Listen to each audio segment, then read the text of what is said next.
This video is sponsored by G2A. Use cashback code DORON for 3% off on Warcraft products.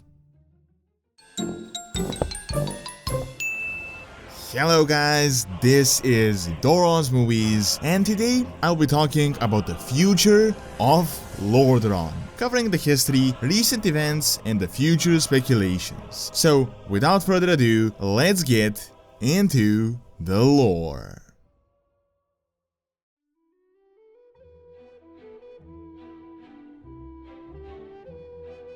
Lordaeron is one of the most relevant human kingdoms and one of the most important empires within the Old Alliance. Initially, it split off from the Arthurian Empire and was just a city-state. It was named after the great Arthurian general Lordaeron that together with 500 men kept the Troll Amani forces at bay, all of them sacrificing themselves in order to protect the rest of the army and ultimately to ensure the victory.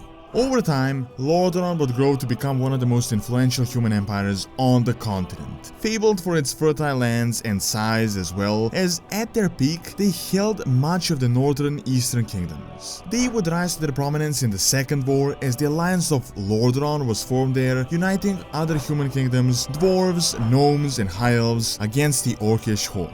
Under the leadership of Calia Menethil, the Alliance was victorious and the world was seemingly saved. The orcs that survived were placed into interminate camps, and in order to finance them, Terranas demanded taxes from the rest of the kingdoms. This, together with other issues, essentially crumbled the once strong alliance. Now it was only Stormwind that remained with Lordaeron, but unfortunately they would not be of much aid in what was to come. Through the Lich King and dark magic, the plague of undead was created, and it started spreading through Lordaeron like wildfire. The son of the king, Arthas, was sent to investigate, but this only led to him discovering that it was much too late, and ultimately he was corrupted.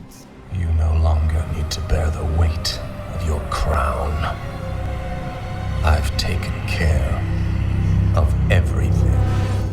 Arthas became a Death Knight, murdered Terranas, and destroyed the rest of the kingdom. Lordaeron was hit extremely hard, and it had a very tragic fate as most of the citizens were turned into the Scourge or were just completely wiped out. Only a small group of survivors escaped to Stormwind or together with Jaina Proudmoore. Ultimately, Arthas would head for Northrend and his minions would gain power, leading to the rise of Sylvanas, Windrunner. She would manipulate the surviving humans and would defeat the Dreadlords and the Scourge and would take over much of the continent.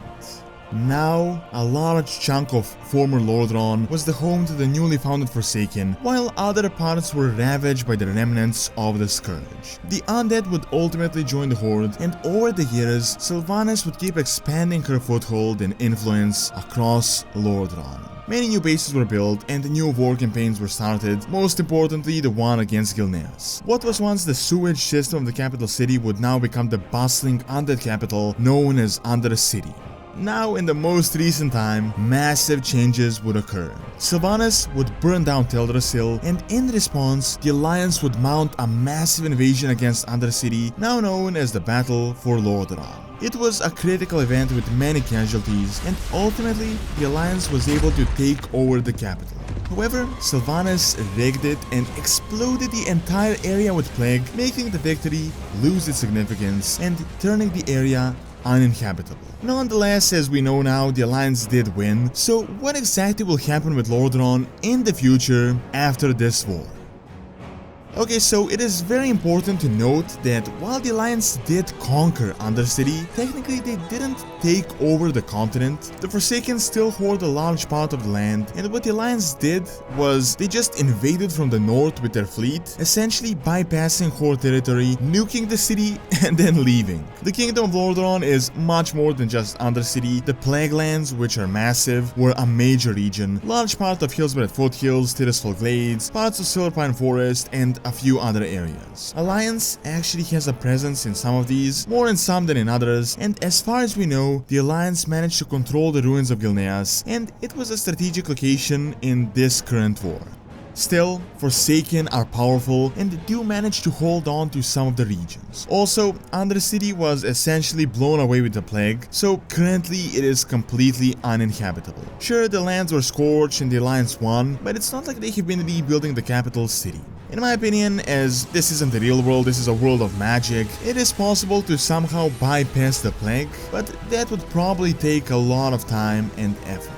The main point is, in order for the Alliance to restore Lordaeron, they would really need to conquer most of the other regions in order to actually secure the zones. However, all of this is much more complicated than that. The Alliance obviously has an interest in expanding their influence, seeing that they rebuilt Stromgarde, and there is currently an ongoing conflict there. Also, Gen, being very close to the king, is extremely keen on revenge and rebuilding the fallen kingdom of Gilneas. If Stromgarde and Gilneas rebuild, Lordaeron seems only like the rational third piece, seeing that many survivors fled to Stormwind.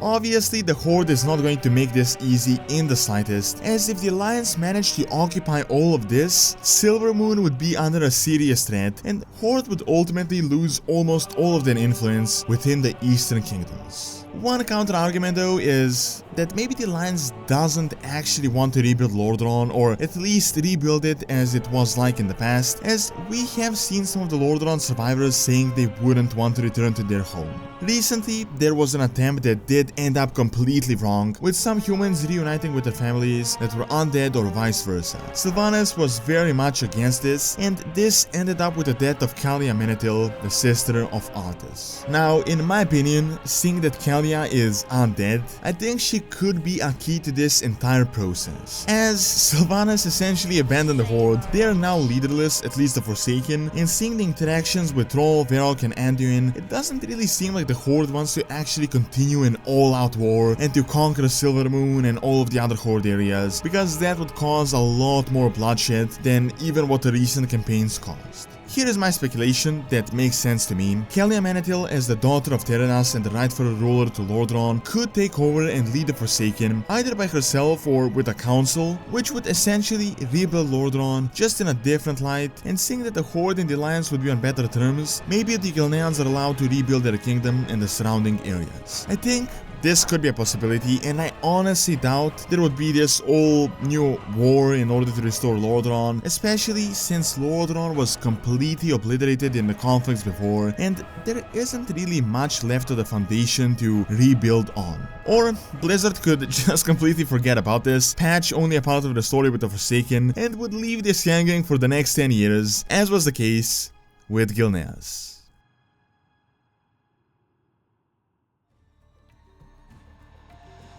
Thank you for watching. Check out why Sylvanas was so powerful in that duel by clicking on the screen, and also check out the second channel, Lordaeron's Academy, for videos on real world history and science. See you next time.